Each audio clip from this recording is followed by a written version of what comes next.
So my name is Malorie, and I've been at SI Systems for the last almost 9 years, and I'm an account executive there. And I'll explain what that means and why I'm qualified to even stand up here today. So I'm the in-between hiring managers and the candidates, trying to get them jobs. So I'm meeting with hiring managers every day to understand more about their workspace so that I can accurately find them talent when the time needs, and I translate their gaps. The hiring manager will send me a job description, or maybe it's from HR or something, and they're really long, really drawn on, and the same job descriptions that you see directly on websites. And what I do is really sift through those, get to the guts of like what is the hiring manager really looking for, so I can find the best candidate to get the job. So I think it's good to just share what I do so that you can also do it on your own when you're applying for a role, so that you can learn to speak exactly like the hiring manager when you're going through their job descriptions. So what I'm going to cover today, because there's so many aspects of the job search process, really what I'm honing in on is that you found a job description that you're like, yeah, I could probably do this, and all the way to submitting your resume. I do realize, and I agree, I think the most important part is getting the interview. So this is the first step, is just getting it in officially submitted to the posting. So this is an instance where there is a specific posting.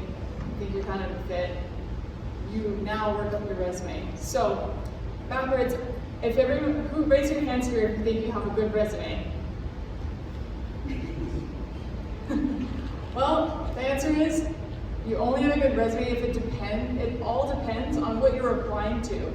Your resume actually could really suck, depending on what you're applying to, right? So it's a dynamic document, and it should always be changing based on what you're applying for. And the job description is the language that you're trying to decrypt so that your resume can be the key. So you should really be reading through the job description, not as you reading it from your previous experiences, but you're launching into the mindset of whoever the company that wrote it and the processes and everything behind it that wrote it. So you can do a bit of research.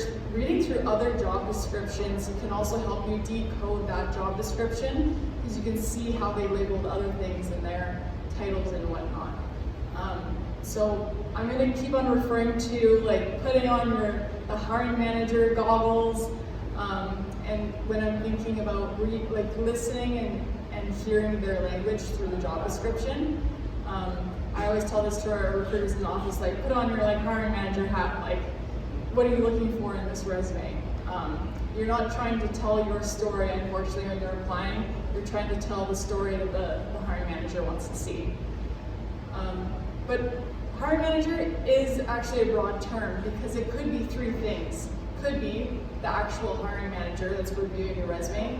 It could be an HR recruiter that has no idea about what that job is or what you're doing. Or it could be a recruiter that does know what they're doing and what your resume is. Or it could be a robot that's screening out initially before you even get in there. So I'm hoping my tips today will break through. When I say hiring manager hat, it could be bot, could be an HR coordinator, or the hiring manager. It's very rarely the last one. The most important part of the job description, what's your guess? If I was to pull up, I have some examples of some job descriptions that I'll pull up based on what everyone said that they do. I did compare a few. One of them is actually from Neo. I find they have a lot of postings in Calgary, and I love their language. It's just hilarious. And then I had a few from Nemo. If you've ever seen their job descriptions, it's horrendous. But they also have a lot of postings too. So we'll start off, usually when we're training our recruiters in our office, we always start off with the technical job descriptions, because they're easier to dwindle down into what they're looking for, because you can't change JavaScript into something else. But if you're looking for a strategy, corporate operations, it's a little bit more muddy, right? And it's not like you either have it or you don't. But, so that's why we'll start off with, there's job descriptions that definitely have hard descriptions and some don't. But so back to my question, what's the most important part of a job description, do you think? I think a common one would be the requirements, but I'm guessing it's not the most important part. Important, yes, but not what I'm thinking about. Key accountabilities. Very important, but not what I'm thinking about. What gives you the most clues into what they're looking for? It's actually up on the screen right now. The job title. Yeah. Yeah. They try to condense what they're looking for into one thing. So when you are making your resume, the first thing that recruiters or the bots are looking at is your job titles. I scroll right through the fluff and the summary and job description in resumes and in job descriptions, and I go right to the meat. And with your resume, that's your most previous experience, job title. We don't have time to read any of the other stuff. We just go, what's the last job that they did? Job title and then company. So job title. I don't think I've ever seen a resume of a principal software developer, front end. So unfortunately, I don't think anyone applying would match exactly with that. And I don't think any other company has that legal title, right? So if you think about your role right now, think about your last title that your employer gave you. What are 5 different ways that you could say that same title in a different language to a different company? So while you do have to put your legal title on your resume as per whatever law of the resume gods are out there, there's no rules that say you can't put in parentheses what other titles that could have meant, or maybe in italicized beneath it, what it could have meant. So let's say I'm looking at this job. My last role was at BMO, and I was a senior software engineer. What would you suggest? How do I make it neo language? What should I write? Or how should I incorporate that? SAS? Staff? Yeah, because in this job description, they changed principal to staff and national both. Oh, like, you see it somewhere down here? No, it's in the title. So the workflow portal that they use, they switch out principal to staff, and just match on both keywords because they mean the same thing. So Yeah. I would put staff, software. Yeah, and you could find that out by looking at other job descriptions as well. Maybe on LinkedIn for people that work there with that same title, that already got the job. But you're definitely going to want to put in parentheses software developer, even front-end software developer. So as we look through so again, this is how I go through job descriptions. They send it to me, I go fluff, scroll, and then the next thing I go to is the requirements, which we said. And for this, they write who we're looking for. So that's what it boils down to. Most of our front-end developers that we post, we say exactly what the primary language is and ideally the framework. This one actually is wild because they don't even mention the language, the primary language. So if I was a JavaScript developer, I'm definitely a fit for this role because it's a front-end language. But certain recruiters might not have called me because maybe they didn't understand. They're only looking for React and TypeScript and the word front end. So you really just want to think again back to, yeah, I know I'm a fit, but how do we tell this bot or the HR coordinator that I'm going to be a fit for this? Is that making sense? Yeah. So this is a good example of what we're looking for.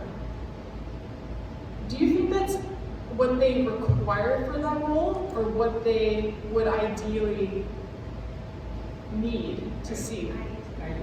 Yeah, that's what I think as well, what we're looking for. But you'll see it nowhere else in the job description says what would be ideal. So I'm going to assume that they're must-have. But they actually organize it, and I always take note of the first word here. So expert, proficient, familiar, experienced, and then something else.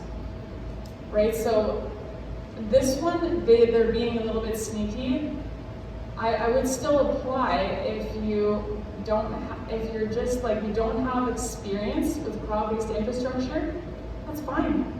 Are you familiar with it? I'm familiar with it, check. Right? So that one's difficult. I'll pull up this other one, because they write it in a different way. What you're doing, they write what we're looking for, and what will help you succeed. Which one is the must-have section, and which one is the nice-to-have section here? What do you think? Yeah, must is looking for, right? So it's the same language. Now you're like, oh, they must have someone that has this top section. But what would help you really knock this role out of the park is what would help you succeed. So I find that really interesting. So sometimes looking around at other job descriptions within the same company, you'll learn to a little bit decode. So another label is zoom into the... Yeah.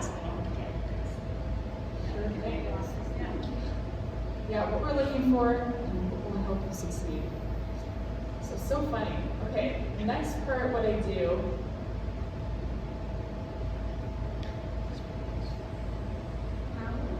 Yeah. Yeah, sure. What is considered experience with? Like, Mhm. what is from your A paid professional experience, or to me, I count projects within your schooling, but you have delivered that at some point to someone else outside of your home. Yeah. Next part is if I worked with the professional, like in a company person. Yeah, I mean, everyone has a different standpoint, but generally in job descriptions, if you say you're experienced with, you've at least done it in one experience in your lifetime. Yeah. Could be volunteer, could be anything, but for me, like, I planned my wedding and I went really crazy, and I did a very in-depth website. Am I experienced with website design? Yeah. But could I apply to a job for that? Perhaps, as long as you can put it in a resume somehow, you have experience in it. Yeah. So as opposed to an expert, you would have worked that role in some capacity, correct? Yeah, one sec. Yeah, you would have worked with it ideally. So they use, for example, experience with highly technical data analysis and software tools. Like, maybe, yeah. This means to me that you have experience at some point doing it in a job or a project or anything. So that also brings up another point. You don't have to have worked at the company to get the experience. If you did it in a project in school, if you're newly graduated, what kind of classes did you have that had some hands-on work that you gained experience doing this? Before I dive into this, what's the second most important part of a job description that we haven't talked about yet? Location. Location? Almost. Actually, yeah, that's a good point. Maybe you might not get it, but the company. The company. I don't know how many times I've seen some applications where they're just clearly generic and you're not thinking about what company you're applying to. So how you decode your resume to be the key to decrypting this job description is also explaining your previous companies. You can't assume that the bot or the recruiter reading your resume knows. Maybe I'm trying to think of like an international like banking company, but maybe one that's not recognizable. That's where you recently worked. Adding on more descriptions of how that is relevant to why Neo should care. So my last role, let's go back to this, the the example. I was a software engineer at BMO. How else could I write beside BMO to help decrypt the job description so it would look like that? What might that look like? Well, under my title for each role, I put a very small italic blurb that what the operations for engineering operations wealth management completely different, but both operations. Yeah. So I see operations for supporting high net worth clients in Calgary. So Yeah. that will give a highlight, high level operation by supporting this group for this industry. Did that make sense? Does that help? Yeah, exactly. So there's many things that can describe a company. Let's say, unfortunately, I have no banking experience, but size of the company totally matters. So like a Sunboard size company is equivalent to hiring at maybe a TELUS size company. Depends on the amount of employees at the company. Maybe if it's listed on the TSX, and this company also is listed on the TSX, just be like, oh, similar size. Maybe culture. If you notice that there's the same values and you've been at this company forever and the company you're applying to has the same values, put it into the experience can be helpful because that's a similar company. Industry, for sure though. That's really helpful if you've already been somewhere similar before. And then generally, it's helpful if the company is recognizable. And if you don't think the average Joe walking around knows that company that you worked at, because there's so many companies in the world and we can't know them all and we can't expect the hiring manager to know either. Make it more legitimate by adding on a website and a small little blurb. Yeah, similar to what you said, like just a tiny little font explaining what it is. You know, like the size I meant, like my company was just 1 billion. That's nothing for a bank, but for a small firm, that's a big milestone. So Yeah. I feel like 1 billion, what do you call it, AUM. That's a Yeah. thing, you know. So I'll put that because then they'll say, okay, that's a mid-sized kind of company. So Yeah. then I'll see that. Yeah, and the way that you're measuring or explaining that company tells this employer that you understand how they're thinking too, because they measure themselves like that too. So that's helpful. Is however else you can describe the company, because it's listed as a top of things. But the third thing, like you said, is location. That's helpful to note. If you are applying to a company, even if it was, I know Neo is on site, but let's pretend they're completely remote. Who cares where I live? No, they do care. They want to maybe do some socials after work. They want to know what time zone you're in. So always note what city that you're applying to. Explain how you are the key to that city. So either also MST hours, Calgary-based, works at MST hours, or I operate better in EST time zones. I love 5 a.m. getting up at 5 a.m. And it's Calgary, but Calgary. Also, side note, so cringe, don't put your full address on a resume. I don't know how many times people are doing that. Just put your postal code. I think it's oversharing and resumes get leaked to sketchy places. So Calgary, postal code, it's enough. But that's really important. So for this one, if I was, let's say, back to my software engineer BMO person, how should I update my resume and tailor it now, knowing that they're on-site Calgary? Wouldn't these things be more relevant in a cover letter, like how I use for Neo and Decrypting? So how I work with similar fintech companies, kind of having as part of the resume just of the cover letter rather than the resume, because the resume is only a page or two at times. Yeah, hone it in again, but hopefully they read your cover letter. I was gonna ask, is that still like a trend to put a cover letter or right now? I think it depends on the company. Yeah. So when you're working with a recruitment firm, they will describe who wants one, who doesn't. They'll often write one for you. I think what's more helpful than a cover letter is more of like a table of you're looking for this, here's how I have it. You're looking for this, here's how I have it. I've seen that done really, really well in a few different ways. So personally, I think cover letters are kind of going out, but if you're applying to a long-term permanent position where you can see that the average tenure on LinkedIn is 15 plus years, they're cover letter people for sure. But if they have a little lower, less tenure, maybe not. So you're always thinking who's reading this application, and the first line of defense, honestly, isn't reading cover letters. I think it comes down to, okay, here's a short list, who should we interview now? If it was a long-term permanent role, maybe a cover letter. But yeah, go on in and then explain your location. There's no reason why it also can't be in your resume somehow, succinctly. Yeah. So answering my own question, putting my location that I am in Calgary and making sure that anytime I worked in Calgary in my other experiences, I list when I was there. Let's say it's in Edmonton.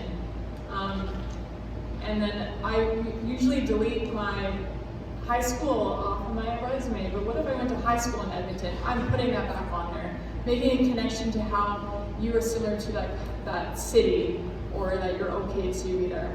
If you're willing to, if they're asking to relocate, this actually says it in here. So in this one, is that they're willing to pay relocation packages. Right in there that you're willing to relocate. Don't put I'm willing to move, that's different language, relocate. And maybe explain when you've relocated before. Right in another job, like a couple jobs ago, relocated to this job, stayed for 2 years, and they can see that you were there for 2 years. That's proof and a key to they will actually relocate. So those are more like the hard things that we can look for. That should be in the resume, but the cover. Both, yeah. So location usually is at the top somewhere. So I'd put Calgary, TCP, whatever. And then if they're looking for Edmonton and they need me to relocate to Edmonton, willing to relocate to Edmonton. Along with the location or something else, maybe the summary or something. With the summary? Where should we write that? Along with the location, we should write that. Yeah. I know it might not look pretty, maybe it doesn't align with your formatting, but it's the content that matters. Content is king, for sure. There'll be a pretty way to do it. Yeah. Any questions about that? Like we haven't even jumped into what they're looking for yet, and already you're starting to decrypt.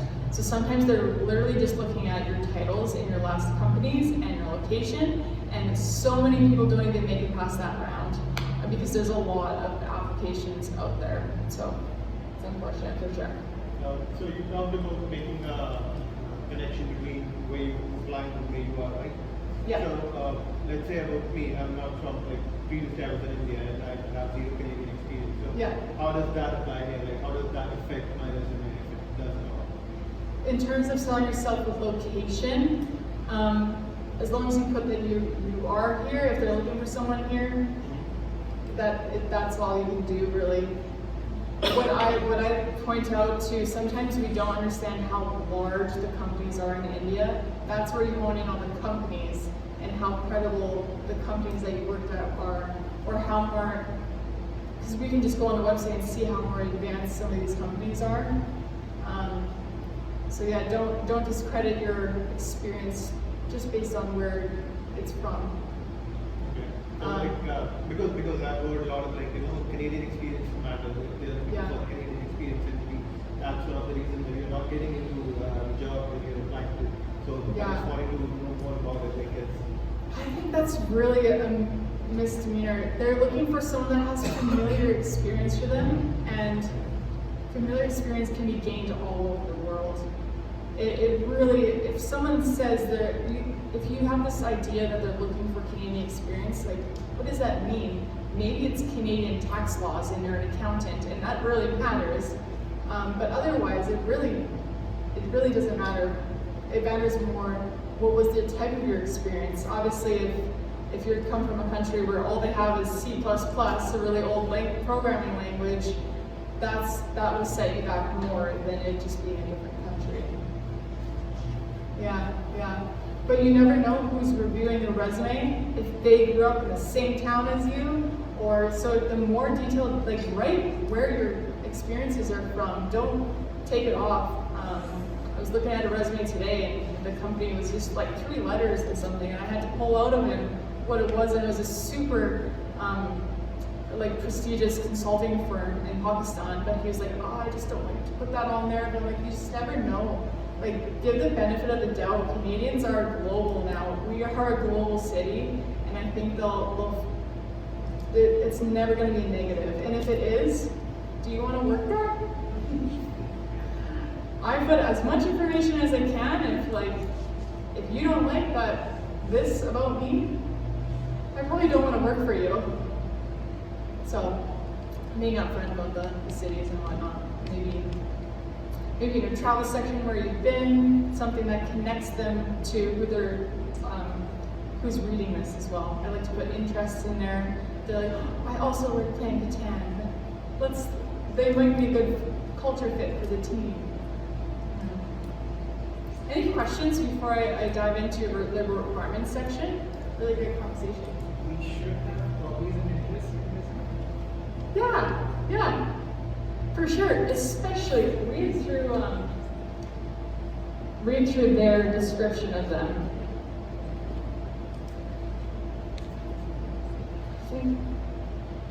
There's another one, but it's all about like high-performing people with passion and a purpose. Down here, they talk about their culture, wanting to win. They're hiring a human, so they want to know about you. So yeah, especially if your hobbies are really like, you already put it on there. Yeah, I think it makes you more of a whole person. I don't know if anyone follows Jesse Itzler. He's a really great Instagram follow. He's married to Sarah Blakely of Skip. Oh. Anyway, so he has a life resume, and he has sessions like this talking about how to build your life resume. That makes you more interesting than sometimes a job can. Marathons that you've run, put that on your resume. It really rounds you out. So don't make it really long. Ideally, it's one line, but yeah, I like to put that on there. Okay. So I've copied and pasted over some of what they're looking for. So this is my next spot where I'm trying to, what I call, sift out the fluff. Another way of thinking about that is, what is the manager going to be looking for in my resume that is going to want to make them meet me? And what can I prove in my resume? So in a cover letter, we like to write that, you know, I'm working with ambiguity, but how could you prove that, working with ambiguity? You can't, right? You could write an example of a project where you suggest an idea, that you pivoted something, but that's more of an interview answer. So I would say that that's fluff. Troubleshooting any type of technical issue, not fluff. The recruiter will look for troubleshoot in your resume. See if you troubleshoot anything. So I would bold that. So what I'm trying to do is dwindle it down so that you are seeing what the job description is, and then you take that over to your resume and make sure it's in there. So troubleshoot. This next one. You don't even have to know anything about programming. What are they asking for here in like less words? They're looking for that you know a programming language, at least just one, right? Enabling the development of scripts and tools that streamline operational processes and tackle technical challenges efficiently. There's no way to prove that in your resume. Developing scripts, yeah, for sure. Demonstrated expertise. So it needs to be in one experience. What about this one? How would you have that in your resume?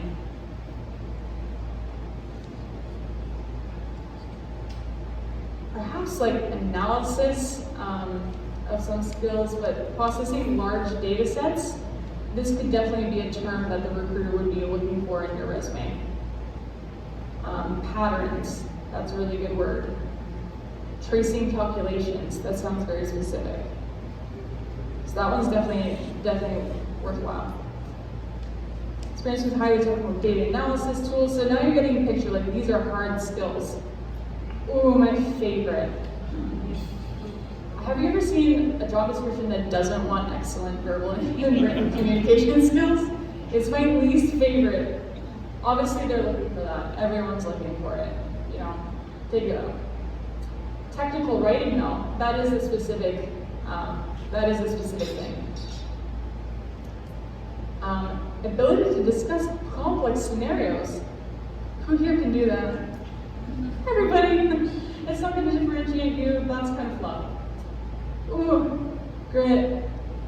Attention to detail. Ooh, this is my favorite though. So attention to detail. How do you show that in a resume? Make sure your periods. Yeah. Correct spelling. Yeah.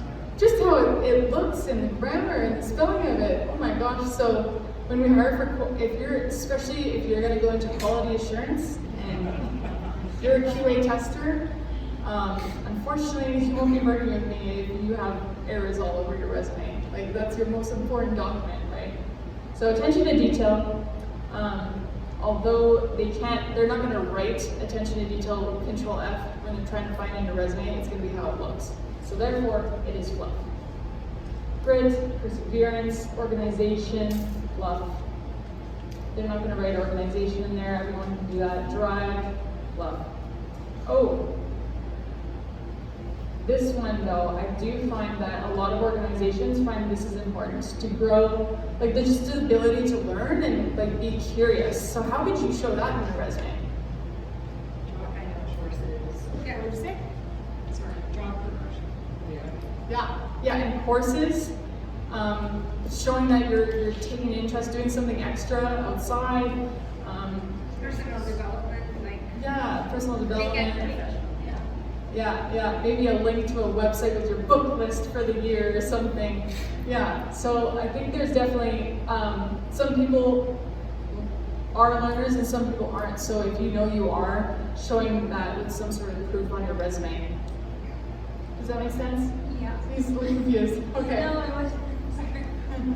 Yeah. I have a question. Yeah. Is this like what you as a human are looking for, or is this the ATS system? Like, I'm not hired for this role. I just scrubbed off the no, internet. like, Oh. is this what HR are looking for, or this is what the ATS is looking for when there is like that scanning? The HS? HS is not that system that scans The ATS resume. tracking. Oh, system. yeah, with the system? I don't know. Personally, we don't use it. We have a human look at every single resume. Yeah. And we do have tools to input these key things. Like, I'm not gonna write programming languages. I'm gonna write all the programming languages in my software and it highlights it in a resume. But it's based on hard skills. All the soft, fluffy stuff I'm deleting that maybe these bots are unfortunately screening on, those are you only know them by meeting the person, I think. So does anyone else know the question if the robot things use that, like attention to detail and They do, and Oh. actually there's a really good tool, a couple of good tools called Job Scan, Yeah. one word, and also Teal. Yeah. So what happens is that you have to match the word exactly, Yeah. or the phrase exactly, Yeah. in order to have a certain ranking to be able to pass through the ATS. That's how that works. Yeah, so it's likely based on the words in the job description, which that tool would be good for. And even if their description says experience and you put experienced, just as an example, take a hard Yeah. skill,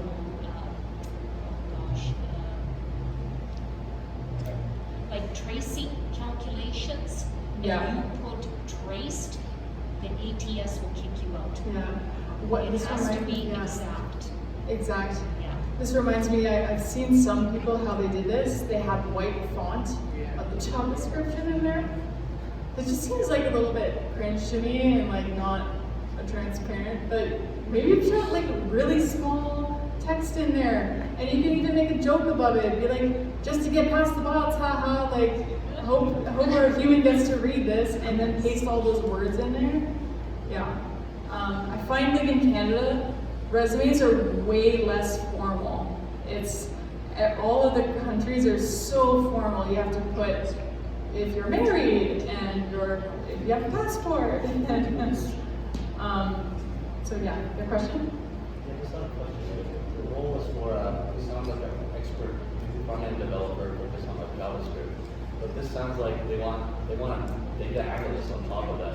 What's the role again? This role, yeah. Because I picked a crazy role. Read this title. yeah, because to me as an operation, that's not it is, but Yeah. that is way too Yeah. late analysis. I wouldn't apply for other because you don't know what they're hiring for. I'm sorry. No, That's I know. So sometimes the title just doesn't tell you enough. So if you can weed through the things that they're going to be looking for, then we actually at SI we work backwards. I make brand new job titles for all my clients. They give me the list of what they're looking for, and I'm like, okay, the industry standard title that's going to get me the most applicants would be this. Like if it is a software developer. So reading through, like this would be data analyst or. I think it's two roles. So It's two roles, but- before we were looking at principles of engineering. Now Yeah, we were looking at They this should one. mention data though. They should mention data operator. There's not that everything there's about data and data science. What they actually data sets and programming language SQL. So those are key two things they're looking for. Yeah, They should have so mentioned this- data operation analysis. This is the technical operations, whatever. So when it boils down to it, you're gonna want to put, if you think you have all this stuff, put a title in, unfortunately, like that title beside where you did similar work, where you were technically, what did they call it again? Yeah. You obviously know the word technical and operations and analyst. So you're going to want to pepper that into all of your job titles if possible. If you're a consultant at any of these clients, you can always change your job title.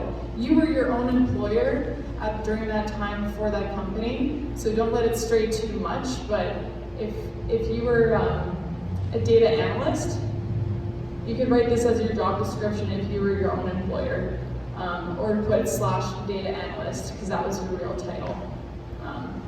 But yeah, I don't see this title in resumes, so it's gonna be difficult. How do you figure out what the quote-unquote industry standard is for job titles? You ask people that know a lot about that have seen a ton of job descriptions. Yeah, but I'd say still companies are coming up with their own things. Like they have like a PM3 that means senior. It's so different out there. Yeah. How do you decide this so let's say the same job description, right? The same title. Yeah. So you said it is not normally you don't have that kind of title, right? Yeah. So how do you filter out such a job? If you're looking at a candidate, how do you see, okay, this might be? I'm all about bullet points. Like, what did they actually do? So like I said, we're working backwards. I work with a list of the requirements, then I make a job title. Same with resumes, I'm working backwards. I'm looking at the bullet points, and then I'm like, this is what they did, and this is how it's similar. So I personally don't look at job titles when I'm making sure that they're a good fit, but when I'm making the resume better to shoot it over to the hiring manager, that's when I'm changing all the stuff. Yeah. So I agree. It's all about the guts of what they did, and if it's relevant, then it tells you what the title is. Yeah. That's if it means reading your resume that understands what you do enough to describe the title. Yeah. Plus, I also use ChatGPT extensively, and I will input my resume, and then I will ask, what are other possible job or position titles that this could apply to. And ChatGPT is amazing, and you can basically, but you have to have it in the same conversation and build on that conversation so that, because ChatGPT is a learning model and it gets to know you and the questions that you're asking, and then it will provide you with a higher level of output. Yeah. But it just boils down to where you're applying, right? Who cares what other titles you have? You only care about what Neo wants your title to be. Yeah. So it's good to know. Especially when you're networking today, if you have a specific way of describing what you do, try to think about what would be a more general industry way to describe this. Or if they don't know anything about IT, how would I describe what I do? Because that's what you're gonna have to do in job description sometimes. So maybe I still didn't answer your question really. Oh, how do you find what's industry standard? Searching through your previous company's competitors and how they titled themselves. People that have similar skill sets. Who are you competing against in the job market? What were their titles? On their websites, how are they titled? Yeah, and sometimes you won't know until you go to the job description and you're like, well, I guess I'm a technical operations analyst because I can do all of this. You didn't even know that could have been a title for you. So yeah, I think be a part of on-call schedule. Put that in your resume then, that you're willing to work long hours, or when in your previous roles did you work on call, putting that in there. So yeah, I think we had other questions about like the difference between like the must-haves and the nice-to-haves. If they write must-have, it's must-have. But if it's years of experience, I think that's definitely going out the window lately, because the difference between 4 years of experience and 5 years experience is wildly different. So back to my example of, I made my wedding website. I had some experience doing that, but did I have, where was it going with that?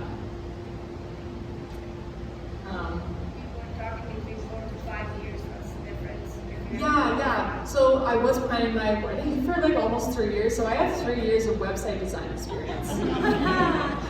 I bet you there's real developers. Let's say I worked at TC Energy for 3 years and I redesigned their entire system that shows them maps of a certain site. I think that person has the better experience in that 3 years than my 3 years.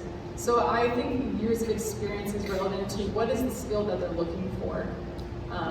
Oftentimes they'll ask for like a years of experience and a diploma and or equivalent amount of experience if you don't have that diploma. What does that mean? So it's relevant to if you have a job that's very similar to what they're looking for, we'll always be flexible in the years of experience if your experience is more qualified. I think 10 years of working at a very small company is different than 2 years of working at a gigantic company if the company is large.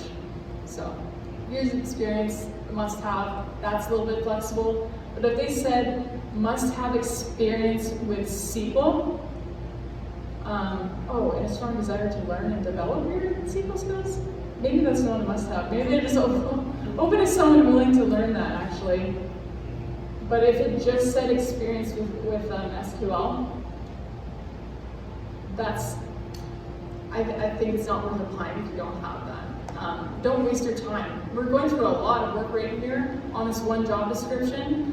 I think applying massively to hundreds and hundreds of things is not as effective as making a crisp resume, spending a little bit of time and applying to that one role and remembering it and following up with it, picking up the phone like you guys were saying, and following up and meeting people in that company and getting passionate about fewer positions. So I don't know, that's a biased point of view because I'm sitting here in a fortunate position with the job saying only apply to jobs that you have the skills for. But generally, if they're looking for that, it's just common courtesy, especially if you're missing quite a few of their must-haves, because this one clearly has a must-have section and a nice-to-have section. any questions? I'll quickly flip over to this is SI's website. On any example, you'll see that someone gave us a long description. Boom, we turned it into this is exactly what we're looking for. Pre-interview, we would prep someone with the full description that we want someone with the ability to have ambiguity so they can start to think of examples, how to explain that. We think we've already met with these candidates and we know that they're going to be solid. We know about the communication skills. We have a full profile, and then we'll call you based on if you have these things. And we've even gone further as to bold the main things that should be in there. I don't think that job descriptions should be a game that you're trying to win with a certain resume, like trying to make it as clear as possible. So I challenge you to take the next job description that you see that you're really interested in and try to just scrape it into what do you think this translates to what they're looking for on my resume to even meet with me. So if you pass that and let's say you Yeah. select it, then when you go on an interview, you just kind of focus on the same thing that was on the job description that you've actually kind of decrypted? Yeah, I think that, but actually, so preparing for an interview is a whole other chat, I think, because most of it is based on culture and the soft skills. When have you worked with ambiguity? I know at some point a typical question is like how you deal with escalating certain issues, or when you had a conflict with a coworker, those type of things. So they're not in your resume. So how you're preparing for an interview is you're going back to the job description and what are the things that are a bit more fluffy that they can't see in your resume, they have to ask you. So that's why I didn't use this one, because I feel like everything in this one could be, lead by example and be an embodiment of what's possible for other developers on the team. They're not looking for that in your resume, but that would definitely be probably more of an interview focus. And I'd be prepping on more of the soft skills and having ideas of examples where you've come into a situation like this.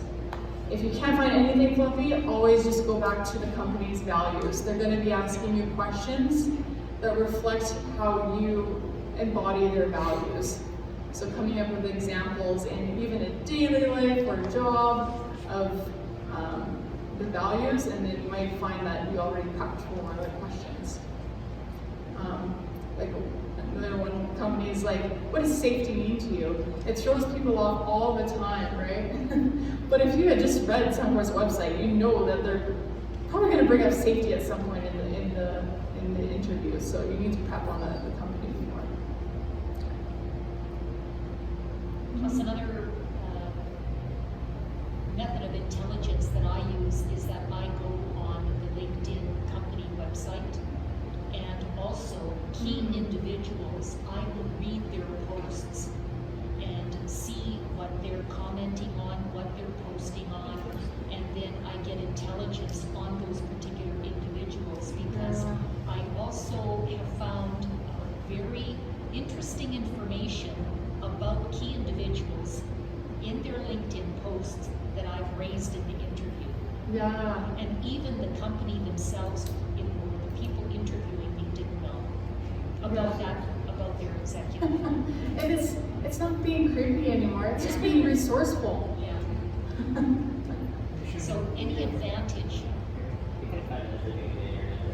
Yeah. To some degree, it might be a little creepy, like bringing up the name of their dog or something. For me, it wouldn't be. If you found me on Instagram, my bio is just my dog's Instagram account. I'm just dog mom. So if you brought up like her name's Zoe, I'd be like, that's amazing. You look into me, like, yeah. Go ahead. Do you think it's necessary to like be active on LinkedIn when you're searching for a job, like to be like posting and stuff, not just like messaging people, but like?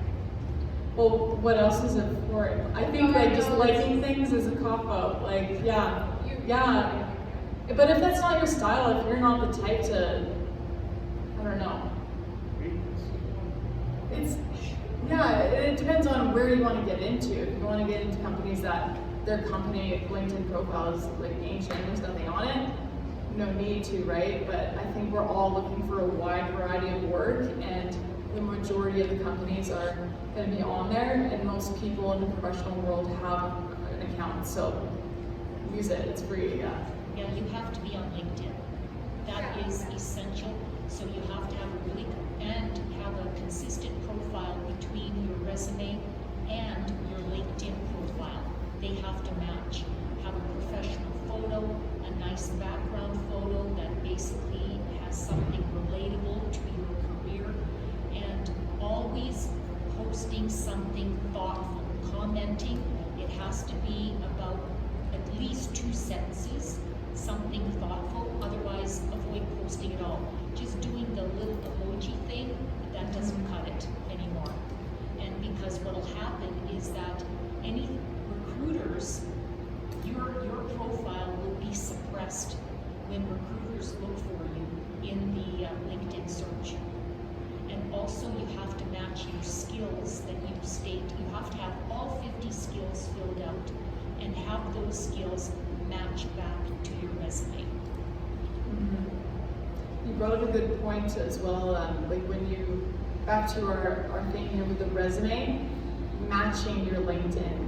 I'm talking a lot about tailoring techniques with your resume. There's things that you can't tailor. Duration of where you worked, company of where you worked. There's a few cultures that think it's okay, and you're like, well, it's just tailoring my resume. I didn't want to show that I had a lot of gaps. You can't change those things. So making sure that the same months, that's also attention to detail. If you have June here and May here, just aligning it. Just truthful. Yeah, but the LinkedIn profile is not your resume. No. So you can take a little bit more creative license to compose something very eye-catching and intriguing on your LinkedIn profile. And so your about statement, you can take creative license. Just checking time here, yeah. Yeah, but if you take it too far off, it's confusing, because I'm looking up and I'm trying to find, someone with a very common name, and I'm like, well, is this them? What about that open to work? Because there is obviously a lot of dilemma there, like should I put it on or should I not? Like then you see posts on LinkedIn where they say if you just heavily review yourself open to work, you sound desperate.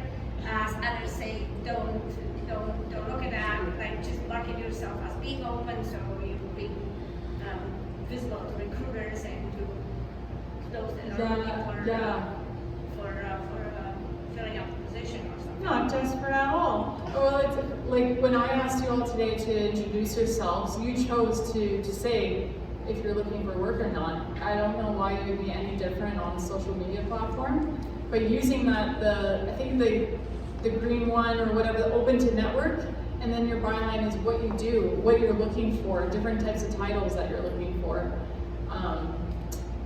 Yeah, not just looking for work, because that doesn't tell me enough to click into your profile. I was talking about that banner. That oh yeah, for sure. The banner on the picture that you can put on and say open.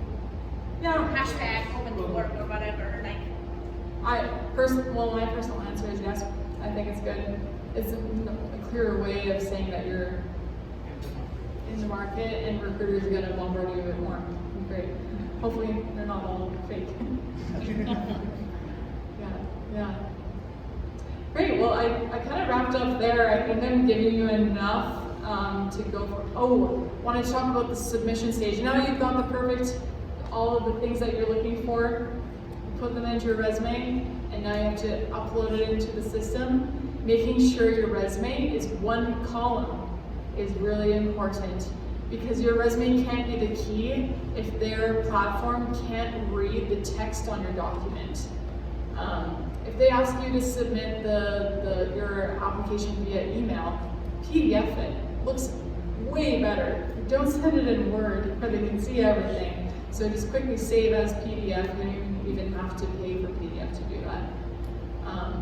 But the way that you're uploading it, I know there's like multiple columns, it looks so pretty, but there's a high chance that when you upload it, it's just the text gets pulled into their system, and it only pulls the column where you were talking about your education and your soft skills, and maybe not your experience. So thinking about how it's getting ingested into their database is important. So what about your comment on what you found was effective was putting their requirements, how you're addressing them or how you're reading them or receiving them? Yeah.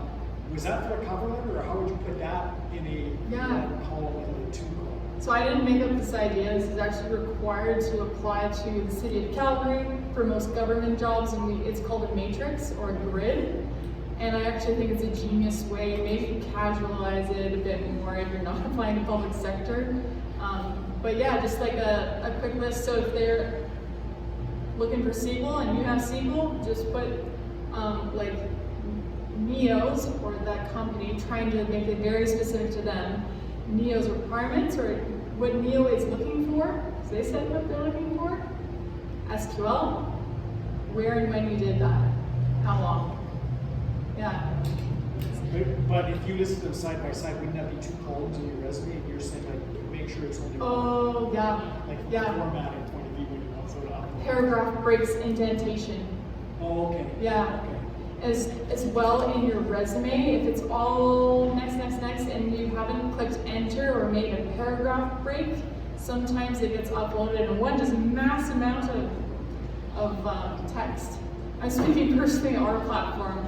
We upload Word docs or PDFs into there, and if you haven't made intentional breaks in between experiences, it's harder to like sift through. But yeah, another point, if you make it a table, it might not upload, but usually there's ways to follow up with your application, and that would really stand out. To me, it's like if you're trying to stand out, it's with cover letter, you're just trying to make it through the bot. Don't put the table in. And ATS dislikes tables or columns, and it scrambles all that information. So it's best to put it in a cover letter. Yeah, you can use like left justified, right justified to make it seem like 2 things centered in the page, perhaps. And it's something to think about. Because we're not uploading it, and we're usually emailing it to somebody. So yeah, getting creative with the cover letter. I met with someone last month. His cover letter was a poem about how he's a great fit for WestJet, and I was like, that's amazing. And I think WestJet would just die. They would love that. So like he's really tailoring it to their language, and which is a bit quirky. I think one of their interview questions is like, what are you watching on Netflix right now? It's yeah. Cool.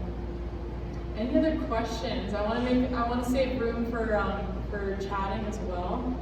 And I feel like I've gone through a lot, but that was my last note, just like the submission stage. So that gets you up until that point. Now your application's in the running, and do it as fast as possible.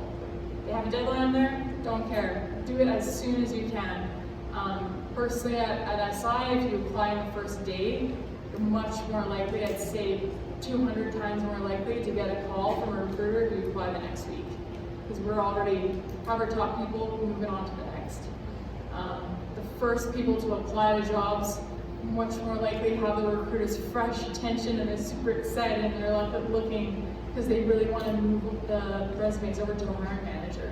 So applying as soon as possible is helpful.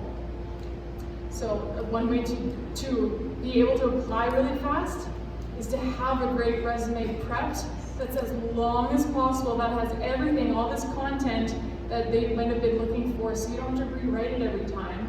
And then when you know that what they're looking for, delete it out of your resume. They don't care about that. They don't care about this. They might not care about that. You can shorten it. But while you have time, you're looking for work, think about those things that you accomplished.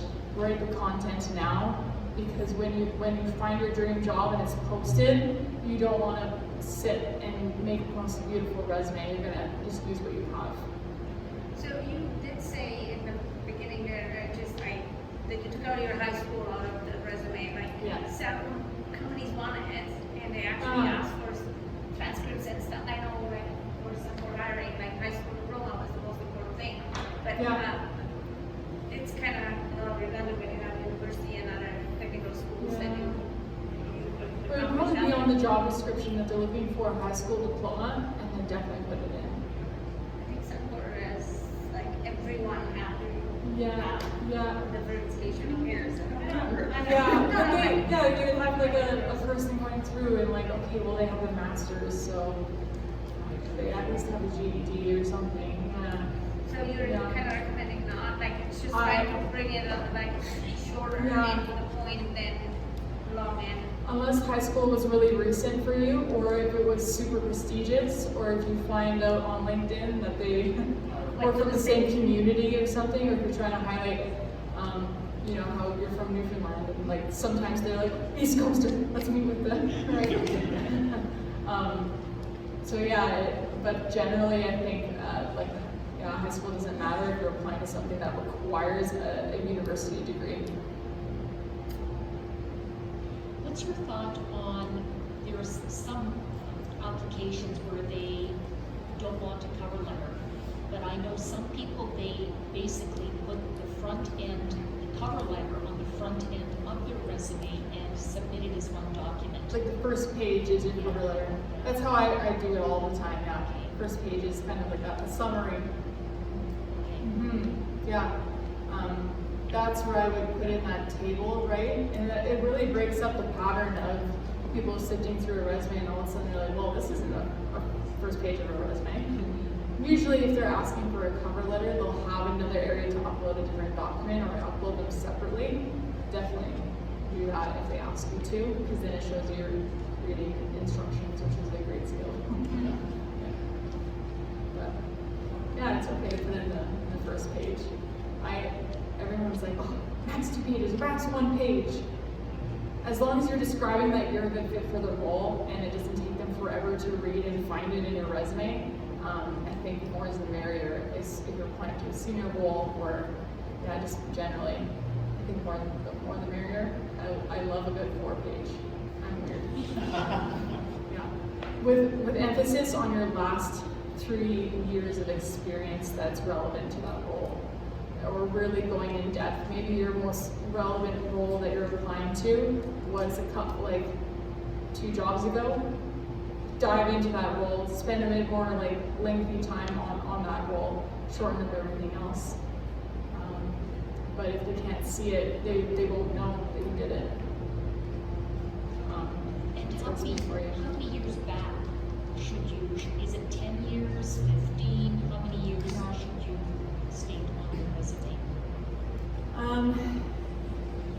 Personally, if people start like in an interview speaking about an experience that was over 10 years ago, I tend to discredit it unless it's a skill like riding a bike. If you have so much experience in the same thing, it'll be easy for you to do it again. But yeah, I'd say generally like the last 5 years, super important. The last 10 years, a little less. But even if it was 20 years ago and you were a process engineer, you're not applying to that right now, but you were before, and they want to see that you at one point were. You have that title and the job in there, so never delete it completely. But just at least one line, show how much experience you have. Yeah, if it's relevant. I have this little test with the recruiters that it's a horrible resume, and the last job that they had, like the first job they had was like a snake handler in a pet shop, completely not relevant to the role that they're applying to, and it was so long ago, you can delete that. Yeah. But if it's relevant, if it's like a good like building bones for what you're doing in your career, I think keeping the title in there from 30 years ago is helpful.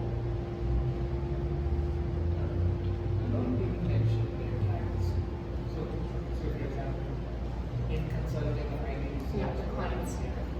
is it? Yes. If your company allowed you to name your clients, for sure. It's almost my next line after company, clients, colon. And if even better, project-based. Here at TELUS, I did this. Here at Rogers, I did this. It just makes it a bit, because those companies are a bit more recognizable than perhaps the company. Or if it was internal, let's say it was for Tata and you did something for the internal company, that's even cooler because it's a gigantic company.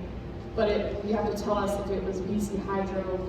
Yeah, but sometimes you can't tell clients, but still try to find a way to put it in there of the industry and the size.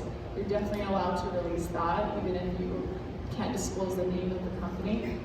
And you can say it out loud in an interview. So, question? How does the gap affect your initial filtering, be it done by the ATS or by the HR? How does the gap? Yeah, so let's say I have a gap on the Oh, like a work experience gap. Yeah, so how does that affect the initial filtering criteria, be it done by the ATS or by the HR? Depends how long you've been doing what you're applying for. Gaps are just irrelevant to me if that person did it for a long time. Or maybe you've been keeping up on it, and you've been doing courses or something, explaining where the gap is. And it depends on who are your competition, or the other people applying, having a gap as well. So not a great answer, but it depends. But explaining the gap, what you've been doing to fill your time, what meetups you're going into, you can add that in there, but I'd say no need to explain the gap. Like, if there's a gap in your resume, leave it off. You're just listing your work experience, unless it's a really long time. And I like when people are very open in explaining. If it was, taking care of my parents for 4 years, I think that touches a lot of people. There's humans reading it. Hopefully the bot doesn't understand. They're looking for the years, and they're like, what? Well, they had a job during this period.